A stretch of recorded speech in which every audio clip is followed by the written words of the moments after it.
everyone, welcome to our Claris FileMaker training course on how to build a custom CRM in 30 days.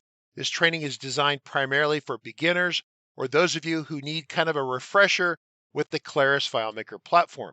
Over the course of 30 days, we're going to spend about an hour each day covering topics from the very basics of the Claris FileMaker platform in terms of the tools, the products, deployment, security, all those things you need to know about as you build a custom application. So keep in mind that towards the beginning of the training, the topics are more basic in nature. And as we get towards the end of the training, they're somewhat more advanced. I would say probably intermediate level topics. Now keep in mind this special part of this training is that while we're not only talking about the FileMaker platform, we're talking how you can rapidly customize an existing free CRM that you can download today. It's unlocked. So taking that CRM and customizing it to your organization's particular needs. Now, a couple important links to keep in mind. One is that if you need a copy of FM Starting Point, the free unlocked CRM, visit fmstartingpoint.com and press the button. And then our system will shoot you an email with the current links to that CRM. If you're looking for additional FileMaker training, visit fmtraining.tv and press the bundles button. And that will allow you to get more of this highly animated and somewhat energetic training material to help you through the learning process with the Claris FileMaker platform. Lastly, if you have questions about the FileMaker platform or you're looking for some additional help, maybe some one-on-one coaching help, feel free to email us at support@rcconsulting.com. Today is the next day of our training. I want to welcome everyone here. We had a couple of you send emails out and asking questions so far. My goal is to answer your questions to make you successful. This came up the other day. Some of you are more beginning. Maybe you have experience in other data systems, SQL, Oracle, Box Pro. My job is to get you over the hump, trying to understand how this stuff works and see where you have little problems. Some of you have been actively using the training we've been providing here. You're doing a great job. So we were talking to Lonnie a little bit ago, and he had one little syntax issue that was a problem. And once we fix the syntax issue, then his software worked just fine. And so he's using basic buttons to call basic scripts that are performing fines and doing things. So pretty straightforward stuff. He had it almost all perfectly correct. It was literally, he was probably up late one night and probably should, whenever I start, I take it, like I'm going to bed, I'll take an Advil PM or something like that, and my brain starts forgetting what it's doing. That's a clue that your code's about to suck bad. And so I have to stop somewhere around the 10 o'clock, 11 o'clock time frame, unless I caffeinate and then I'm trying to pull an all-nighter, right? So there we go. So today is a conversation with Calvin. Calvin is here. Welcome, Calvin. Calvin is one of our kind of seniory kind of people. In fact, he's very senior at RC Consulting, and we're happy to have him on board. Today, we're going to be talking about emailing. FileMaker Pro has the ability to manually send emails, which is there, but we almost never use it. You can go to File, say you're on this layout here in FM Starting Point, you go to this File, and you're over here, whatever, and you can say File, send email, right? This is beyond, I'll try to hide around here. This is beyond stupid right here, okay? It's useful to play with a little bit. It's useful to see it. I don't know, I almost ever have any of my customers use that, because what you want to do is you want to use the script workspace, start a new script. This is a big ugly script right here. You start a new script called email someone. And I'm about to kick it over to Calvin, but I'm framing this conversation. There's a script step called send. It's not email, it's send mail. Send mail, yep. As in it's gonna send it out through the postal service or some damn thing. So this script step right here has been there since 1912 when FileMaker was a Pony Express, right? Where was that one? Claris has never really updated it. It pops up and says, who do you want to send it to? What do you want to say? Blah, blah, blah.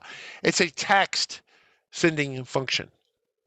There are some really interesting hackery kind of things that you can do, sample files that are out there where you can kind of try to jury rig it to send HTML emails. So really what people come to me and they say, hey, this is great. And the thing that comes out of their mouth is, one, this sucks, it's too limiting. And two, how come it doesn't say it send HTML emails? And three, I want to be able to receive emails. So it's really we got sending emails and then sending HTML emails. A lot of you get emails from me, and it's got pictures and graphics, things like that. That's an HTML email. And so this won't do that. This doesn't, in its natural state, without some sort of crazy hackery stuff going on, which is even a little bit more complex than what I can do. It's not a great tool for sending out emails unless it's just a text email, like an alert. Alert! You have a meeting coming up. Don't miss it. Right? Just a text message, almost like a text message kind of thing, but it goes out through email. So the email out of FileMaker is pretty limited. So to send HTML emails, my general suggestion is use a plugin. Okay, use a Base Elements, probably does it. I use 360works email plugin. It's a paid product, but because it's paid, it really kicks ass. You can also use the Monkey Bread plugin if you want. The Monkey Bread plugin has a million things in it. I don't know what to tell you. I like 360works. I like Monkey Bread. It's like saying, well, who's my favorite developer? Is it, I've got a choice between Kyle and Brutterman the cat, right? And so if I have to choose between those two people, who's my favorite? I don't know, right? So, but I just tell you that with one of those, or even Base Elements, those are great plugin companies. You're going to get a good answer out of that. So sending emails will generally be sent out via SMTP. So let's talk about that. So when you do an email out of here, normally you're going to use these settings right here, SMTP. Okay. SMTP means there's a fancy way of saying that FileMaker Pro, or this command in general, will directly communicate out to mail servers on the internet and send that way. Okay. The alternative is to try to send it via a local email client that happens to be installed on the computer. That is highly sketchy. There's a handful of people who like to do this. It's whenever you do it, imagine you're on your computer, you press the button, then it spawns a window in your email app, and you jump apps out of FileMaker, and then maybe you click on it and maybe you don't. And on Windows, this breaks all the time because of 64-bit, 32-bit, bit this, bit that. Microsoft Office 32-bit, 64-bit, whatever. Now it's just a nightmare. I can't tell you how many times I have this one customer who's literally spent over $1 million in FileMaker development, $1 million, and they used it that way, and I want to scream. And then I have this one engineer who keeps trying to get them not to use it, but they insist on using it, and they get on Windows, they run a patch, they run an update, a patch, some sort of patch on Windows, and bam, it breaks it. It works pretty well on the Mac. I don't even like to use it on the Mac. So my general suggestion, use SMTP server. Once again, this limit. So you have to have server settings, right? You get these from your internet service provider. Okay. They're going to give you the server name, the port number, all these items in here. You will collect these from your internet person. Okay. So that's kind of the loose version of this. Then there's also the idea of receiving emails. FileMaker in its native state doesn't send HTML emails easily, and it absolutely doesn't receive inbound emails without some help. So if you want to have someone, for example, we have a tech support system. I'm going to kick it over to Calvin to have him start the conversation here. But when you folks send an email to tech support.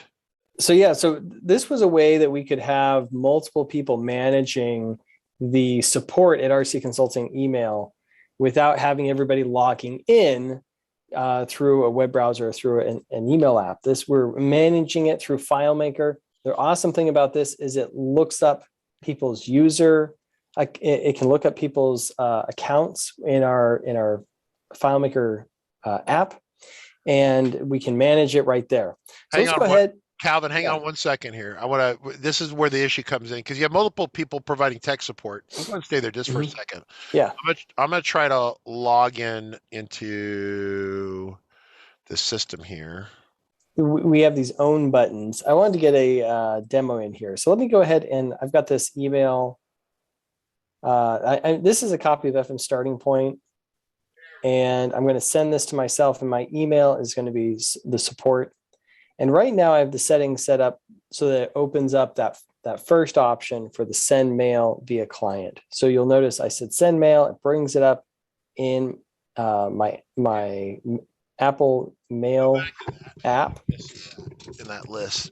So what happens is you get someone who owns it. So I decide that I'm going to respond to this person, right?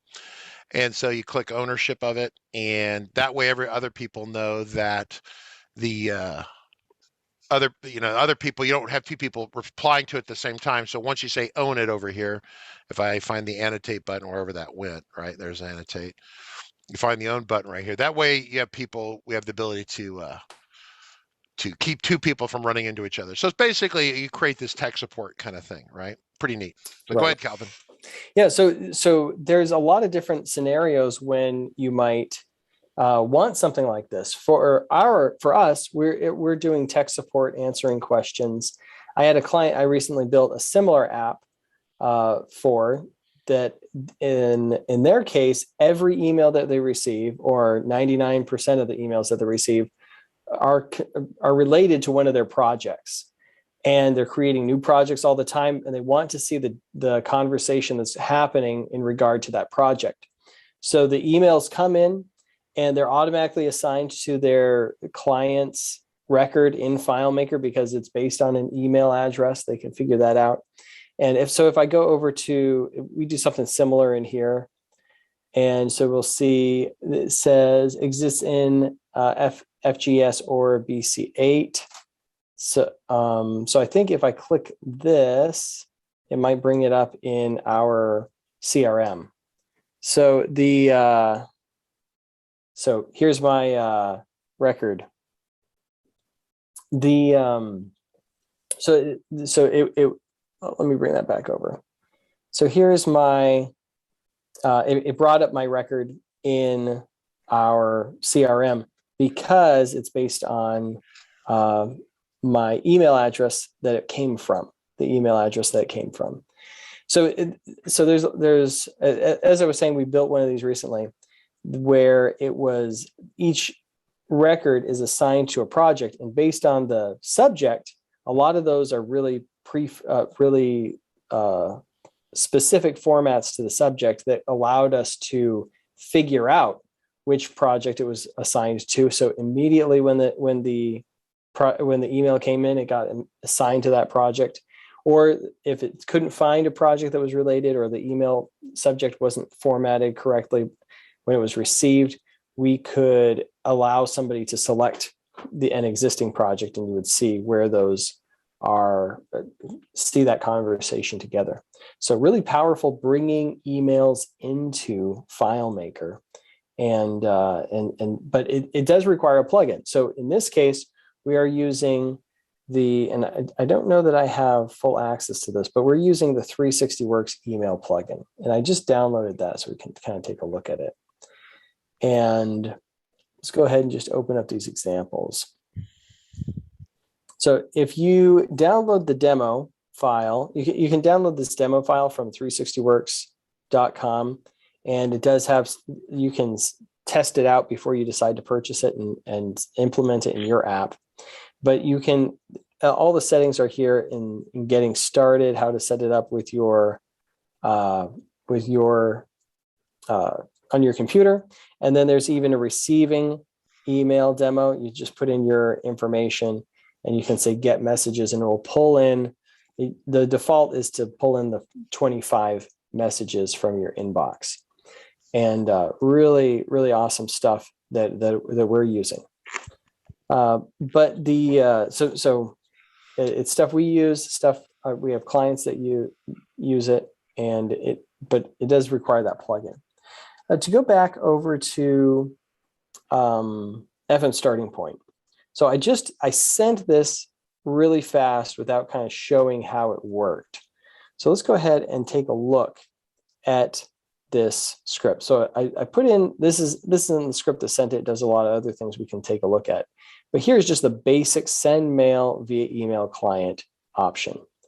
And you can put in to, CC, BCC, subject, and message. These can be typed in and say hello, or you can use a field or a calculation and insert from text file. Usually I'm specifying by a calculation that references a variable or a global field. That's usually the best way to do it. It's easier for debugging. You can also add attachments, and that's an awesome option. And so we have the option to send via email client, which I just showed how that worked, and sent our support email, an email. and that goes through your whatever your default email client is. The other option is SMTP server. And here you have to define, as Richard said, the authentication for your email provider. And some providers no longer support this kind of authentication. If you have two-factor authentication enabled on your email address, you would have to use a plugin or an API to get that to work. Yeah, I mean, here's the thing that gets back to this, and I'm just waving my hands here briefly, but email is like this low-hanging fruit that should be beyond stupidly simple. And the problem is that there's enough people who really misuse it. Like we're over here on YouTube, and I got, Michelle Gravel and Michael Crow and Rick Frost and whoever else is on YouTube. Every once in a while, they're getting bombarded by ads for porn, right? And I'm sure someone thinks that that's interesting, but that's really a misuse of that messaging system, and we have to go in there and clean it out. And so because people, misuse stuff, emails can, as dumb as email is and as simple as it is and should be a problem that's been solved forever, they always have to change the level of complexity with it to deal with bad behavior. Human bad behavior, and it just is, right? And so it drives me nuts whenever we have to have a conversation. We're like, well, it keeps getting more and more sophisticated, and the SMTP, some companies won't even support it. Like Google's heading that way with Gmail. So it's as dumb and as simple this should be. It's sometimes is kind of a pain in the ass set up because they keep adding more, hurdles, roadblocks to it to stop the bad people from doing bad stuff with it. So anyway, if it seems like this should be simple, I totally agree. And if it seems like it's unnecessarily complex, I totally agree. Yep, absolutely. So to go back to the send the email via client, we have the option to send with dialogue or without dialogue. And depending on what your security settings are on your computer, sometimes computers won't let you send an email with the dialogue turned off. It will say some app is trying to send an email without you reviewing it. And so that can cause, you can run into problems there. So if I have this turned send, you'll notice when I say send over here, it said with dialogue on. So I got to review the email. The email came up and I got to review it before I say finally, okay, confirm send.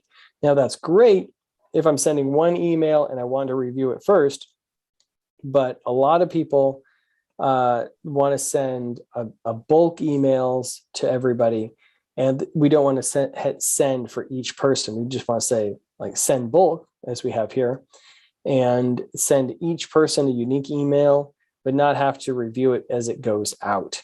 So that's where we would want to say with dialogue, where we'd want to say with dialogue off, and then the send email via email client isn't really the best option. That's why we want to use SMTP or a third-party app that supports two-factor authentication.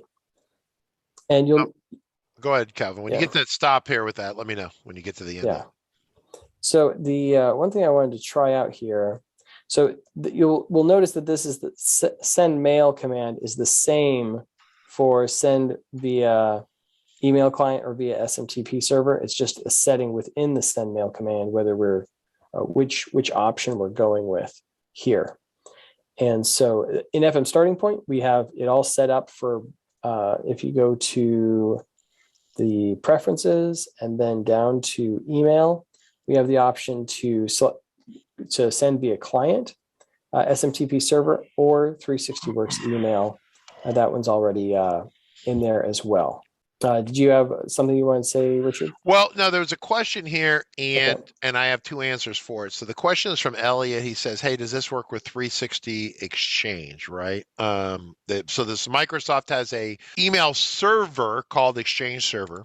And if you're not a Microsoft shop, then you probably don't know about that. But what we do is, I just looked this up on the documentation from the 360works folks, and there is an answer here for this. So let me try to bring over. Do you want to share your screen? If you want to do Microsoft Exchange Server, you have one of two things. Either you turn on IMAP on the Exchange server, which is a setting you turn on. And assuming if you want to check with the IT folks, make sure, because probably the Exchange server is not something you control yourself, right? What you're going to do is see if they'll turn on IMAP. If they do, then you're set.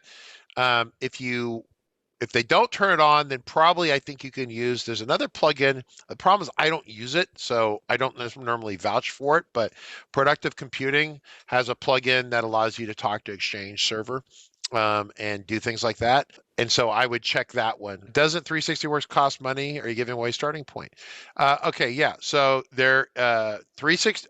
Okay, I can only give away nicely as I can. I can only give away the stuff that I own. I can't give away everything, right? Like people say, well, how come you're giving away starting point for free, but FileMaker costs money? FileMaker is a product.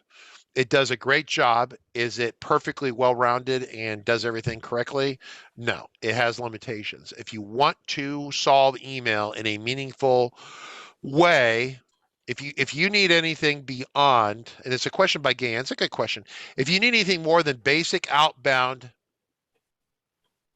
text, email messages that are text only, you're going to have to buy a plugin or do something, right? Makes sense? 360 is getting expensive real fast either, but that does not work on a server. Yeah, Martin, it depends what you're using it for. We live on it. What 360works has done is they quit providing endless free support because they were getting hammered on that. But yeah, you could, well, listen, if you don't want to use 360, then try something else, right? But but if you want a group, people who want to try base elements, see if that'll work. Try the Monkey Bread plugin. So I'm not telling you have to buy it. I'm just telling you that FileMaker won't get there without help. Okay. It's basically, FileMaker is like a little, like a Honda Accord or a Toyota Camry or something like that. And if you want to pack the entire baseball team or European soccer team into your car, you're going to have to get a trailer for it. The basic FileMaker car won't get there on its own. No product is perfect out of the box. And so this email is an area that I really wish they would deal with because it's such a low-hanging fruit, but they haven't. And so, yeah, so you could look at base elements, right? But once again, with base elements, it's a free product and you're not going to get much, if any, support with it, right? It's from the folks at Goya. Nick Orr's the guy there at the base elements. The time that you're going to spend as a developer or paying a developer will be greatly more than any of the licensing fees that you pay for these products. Okay, so this is Goya. Base Elements is a product. It's also a plugin. Right here it says it's a plugin.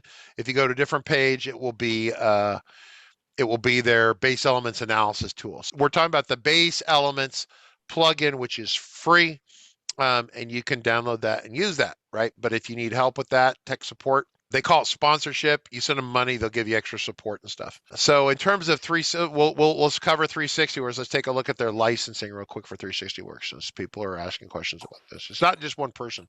And I listen, Martin, I get the idea of here's my issue with this is that there's a couple products that I use a lot. Let's take a look at pricing real quick. So single user copy is $95. Workgroup license is $195. You may not use the software for organization with more than 10 users or with scheduled perform scripts on server enterprise. So they want you to buy the enterprise license for that, which is where it's going to be a little bit more money. Once again, your mileage may vary on how you want to attack that. Go back to their portfolio license, because that was kind of this catch-all license that they had where you got all their stuff. This is the one that's interesting. You basically get all upgrades and new releases and everything for 360works. I know it's a big chunk of money. Am I reading that correct? It's $19.95 initially, then every year thereafter it's $700 a year. Is that what I'm seeing there? Yeah, that's what it looks like. Yeah. So I know it's a chunk of change, but these are, and then if you go to the Monkey Bread plugin, you're going to see similar pricing to this. It'll start off at about $100 and go from there. I use the email plugin because that's kind of what I was exposed to, and I've only been using it since 2001 or something, right? It's been around a long time. The Monkey Bread plugin, started using lately. It's got 1 billion features in it. Some of the things in it are not totally all encompassing, right? So if you want like PDF manipulation, things like that, you're going to have to write another check for another library that adds cost to it. So just one of those sort of things to be aware of. But we're in this kind of area where FileMaker absolutely does not read inbound emails, right? Unless you write some sort of API thing. So here's the deal with this.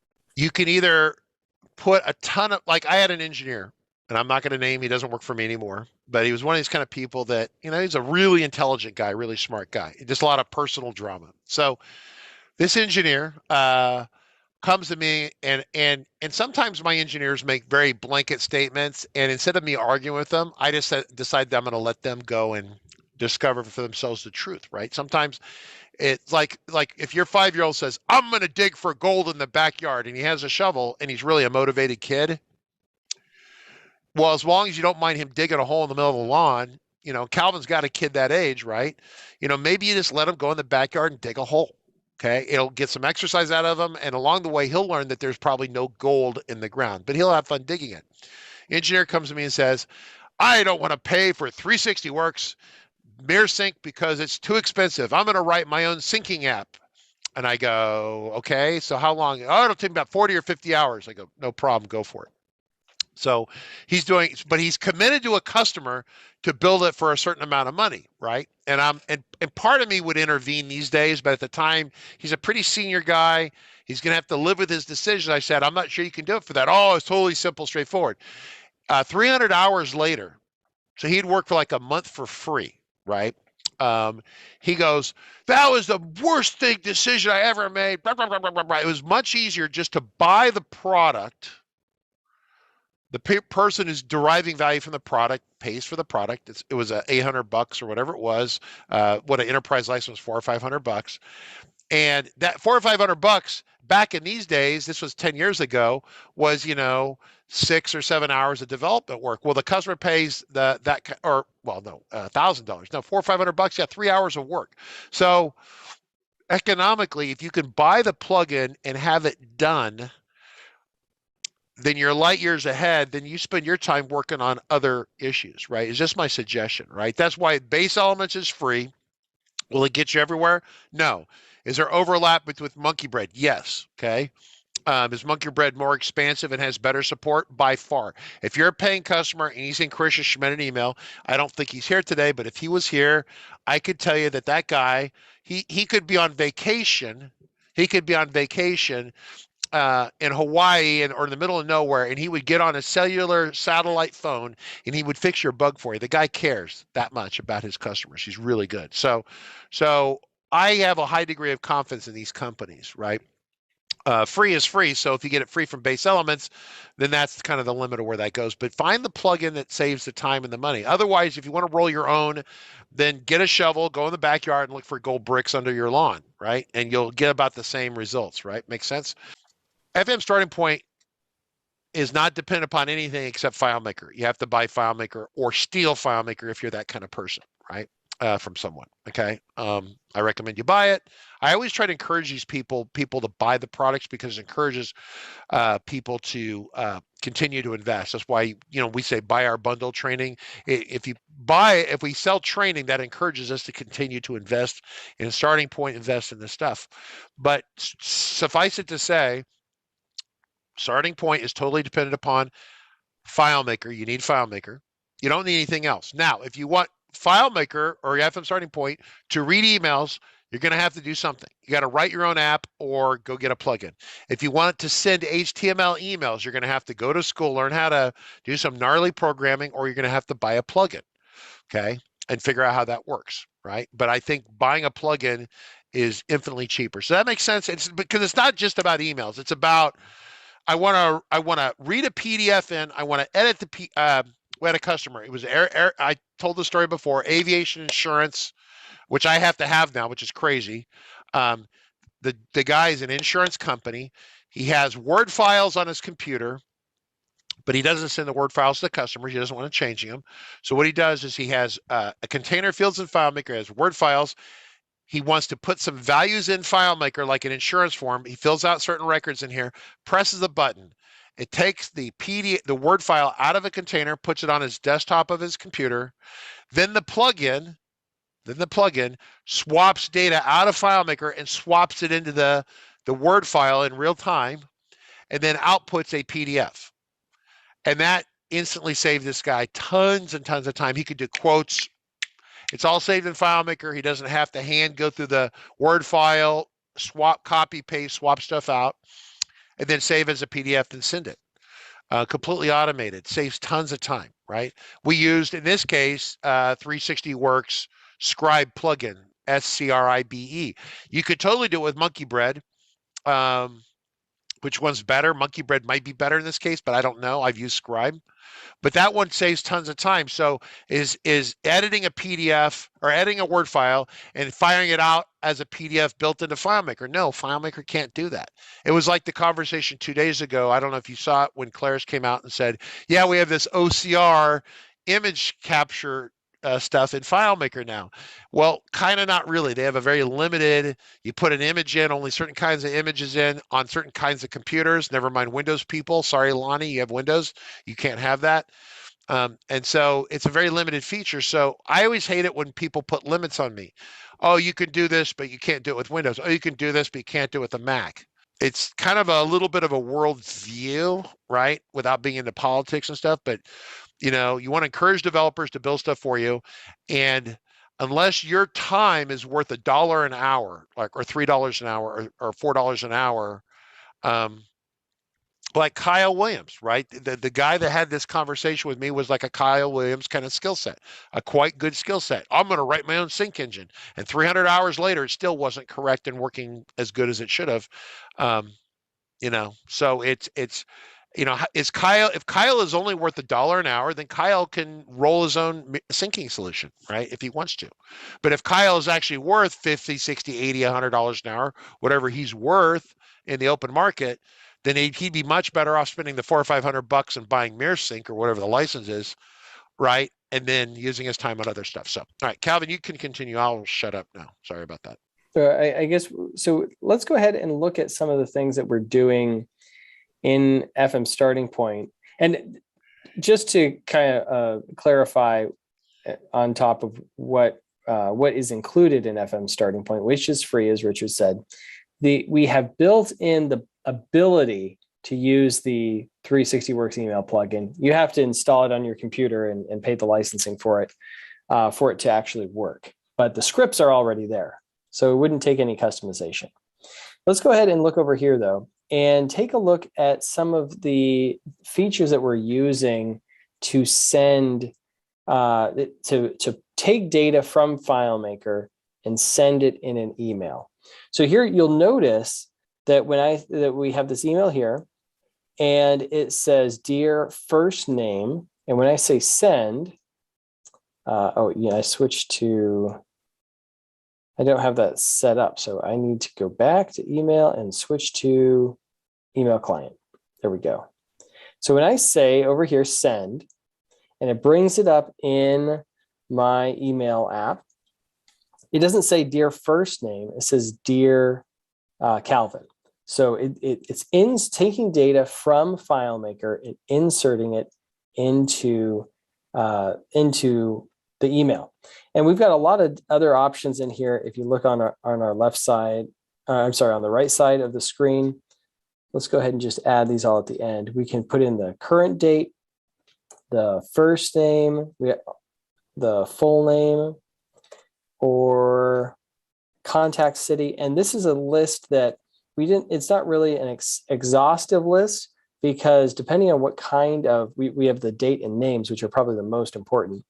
But this is a list that's going to change depending on what your use case is. So you can expand what this list is. Let me go ahead and put a city in here.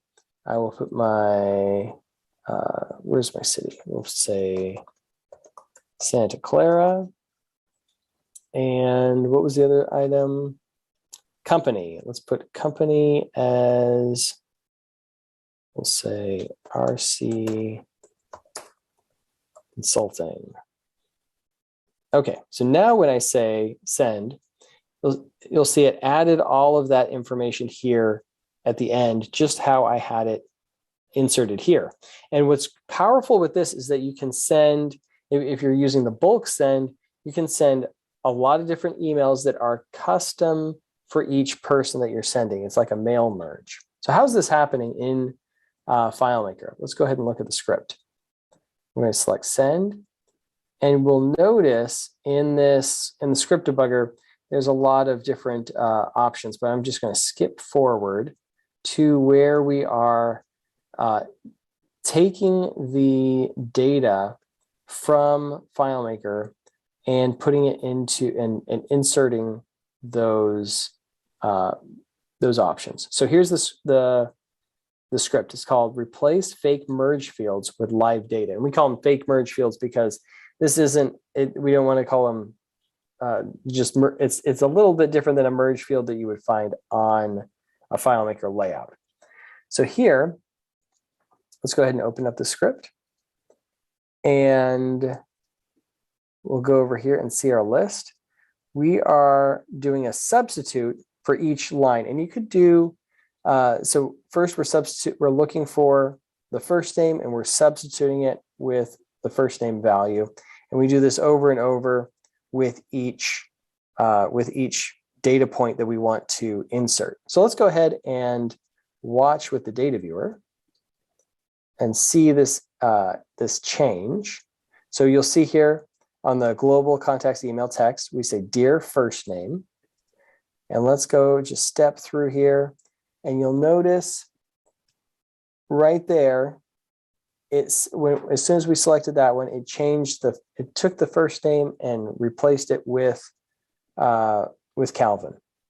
And it does that for each of these as it goes through. So let's go ahead and add a new field to this list. So say we want a new merge value, and we will add this as a new set of lines. Do we have any suggestions for what field we want to use? Maybe a website, a category. We'll do website, unless somebody says something else. We can do multiple though. We did have a quick question from Martin. Yeah. I don't know, maybe this got said already. Can you make a part of the text bold? Yeah, good question. So with the send mail function in FileMaker, it will send as plain text. Using a plugin like 360 Works email plugin, you can send as rich text email and have something bold. And or HTML, either way. But yeah. And or HTML, yes. Yeah. So that's the problem. When we say, I mean, we're back to this issue of why it drives me nuts, because the email is such this, everyone needs it, everyone uses it. It's like freaking oxygen, right? So the fact that it's so screwed up in the world is a function of the bad behavior, but then Claris really never deals with it because there's plugin companies, they figure they'll handle it for them. I guess is the logic there. I haven't been in those meetings, but it seems to me it's yeah. So so over here where it looks like with the green over here on that little indicator right there, right? You got that, if I draw over here, some little thingy. Yeah. I mean, it would be great if it looked like that, but so yeah. Anyway. Yeah, not quite what it does yet. We can always submit requests and cross our fingers and hope for the best. So let's go back over here, and I'm going to say we're going to put in a couple of these. I don't think I got any suggestions, so I went ahead with title and website. So we'll do these two, and now I'm going to go back to my email app and my email script. Where did my email script go? Save all. So here, it would have been good to leave that open. So let's go ahead and say send, or at least save the number. Everything here is numbered, so that's good. Oh, I think the word fake merge was in there. So let's go ahead and just type in fake merge. Here it is.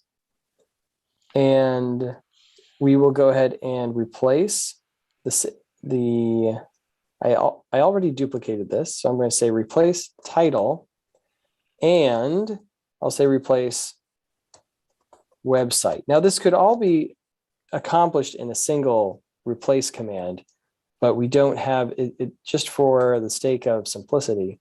We have it as individual commands. We're kind of we're explicit here with this for, once again, to keep Right. the code simple for folks. Mm-hmm. How do you get your fancy email with all kinds of formattings to be in HTML? You use a plugin and you go through that process. There is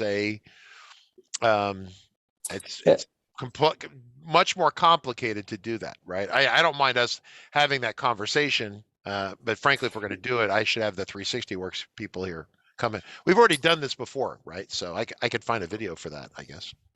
Yes, and I can just pull up the 360 Works documentation, show what the function is to call. So here we have the website and the title, and you'll notice that we have brackets here so that we can, so that we're repeating this action, the substitute action, multiple times. So we're doing 2 substitutes for the website and the title. I'll say okay.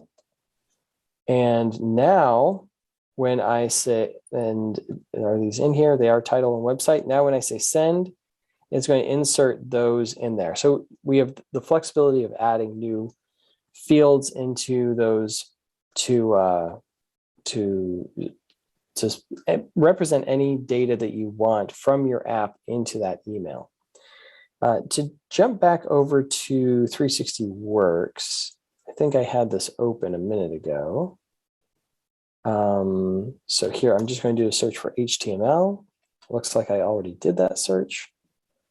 So here is send an HTML formatted email, and you just set the body, you say email set body, and you give it the text, and then you say that this text is HTML, and it formats it. That's how we send our emails. Actually, there is in our paid training, if you take a look back at our paid training, and you buy the bundle, we do cover, I go through it very slowly. It's like 3 15-minute videos, and we talk about constructing the sandwich, right? Because what you have to do is you kind of construct the email. You're going to register, you're going to connect, you're going to kind of create the pieces of the email with 360 Works, and then when you're done, you fire it and shoot it off, right? So yeah, that might take a second. It's that one's registered to you, Calvin. That one it'll probably be in there, right? So yeah, so if you so if you pull up your training and then just search for email, there's a bunch of different email details, and here is 360 Works. Yeah, there's been a bunch of them in there, and then Joe Martin was up there just above. If you go up one, well, it was one. Joe Martin was there and one a second ago. There, that's Zulu. That's Zulu. He did one, I think, with mail too, though. But yeah, pretty cool. So yeah, we've covered a lot of this stuff in some of our other videos, right? So a lot of the content, if you're looking for it, we already have it somewhere. Lonnie was asking about talking to FedEx. We wouldn't use emails to talk to FedEx. You would use there's another company that makes a plugin called, it's basically a FedEx, UPS kind of plugin. The company's called NRG. I don't know if they're I haven't seen them or talked to them in 2 or 3 years. I don't know if they're still around, but do a search for NRG in Google. Do an NRG FedEx FileMaker or something like that, Calvin, if you want. Okay. But that's another plugin, and that's how you would do that. There it is right here. So if you want to talk to FedEx or UPS or whatever, I mean, once again, the graphics here are kind of out of date a little bit, right? So it makes me a little nervous when stuff is this is really old. This goes back to FileMaker 15 or 16 or something. But assuming that they're still doing what they're doing and they're keeping it up to date and stuff, scroll down a little bit. I think they do UPS and other stuff too, but for sure they did FedEx. Right, so I don't know if they do UPS as well, but they definitely did FedEx. So, well, it says copyright 21, so they did update last year a little bit somewhere. So, yeah, so that's a plugin, or you could roll your own API. That's another moment where, and once again, the API conversation today, this 30 days about beginner stuff. Some of the things you're going to ask for are way outside the pay grade of a beginning developer FileMaker person. I think doing basic emails or beginner level, giving you guidance and direction if you want to do HTML emails. We have other videos. We've talked about that if you really want to learn that. Everyone here has a little bit different skill set. Some of you, like Lonnie, is a Fox Pro person who's kind of converting over. He's got totally great skills. He understands code. He had a syntax error earlier. For those of you who watched us before we came on and live at the top of the hour. But yeah, the idea is to kind of give you a steer. A lot of times getting with other developers is getting a steer from them, a direction to go where they've already gone down that road. That's what I'm saying with these folks here. Take a look at the NRG. Josh Ormond says he uses NRG. They're great. Have communicated with Andy a couple times this year. Okay, great. So Josh Ormond says they're still good to go over here. They're still in business doing their thing. Actually, I need like the green check there. How about the green check? There we go. So they are happy. They're doing their stuff. They're in business. And so that's if you want a plugin that talks to FedEx. Hey, Josh, do you do FedEx with them or do you use UPS or any other services? Does it work on Windows too? It says Mac shipping. That makes me nervous. Hit FileMaker. Oh, FileMaker. Yeah, hit FileMaker shipping. Yeah. Wait, oh, wait a minute. Yeah, UPS, FedEx, and US Postal Service. Yeah, that's the big ones right there. So if you have questions about stuff, feel free. Lonnie shot us a question and he was stuck on, couldn't get essentially a go-to related record to work. We ended up scripting it without the GTRR script step, but that would be another way of doing it. But I think the way Lonnie did it earlier was great. We'll come back and do a preferences conversation about user-specific preferences, system-wide preferences, and once again, we'll do a recap on variables and fields with global storage, right? So that'll be good. We have one more question from Larry Spot. Is DB Consultant the only one that has an Outlook plugin? Productive Computing has a. Is that what it was? As the Outlook? The question is like, is that the only Outlook plugin? Are there any other Outlook plugins? It's not DB Services if that's what you're thinking about. Well, they might. Yeah, the only one I know of is Productive Computing. Productive Computing, if you want for Outlook, yeah. So Productive's got some interesting. They're kind of a funny group of guys down there. There was at one point a bunch of different companies that had QuickBooks plugins and stuff, and they actually went into the marketplace and bought all the other companies out. So they brought them all under one house. So if you're doing QuickBooks, you basically go to Productive Computing. We'll be back Monday. We're going to be talking some triggers.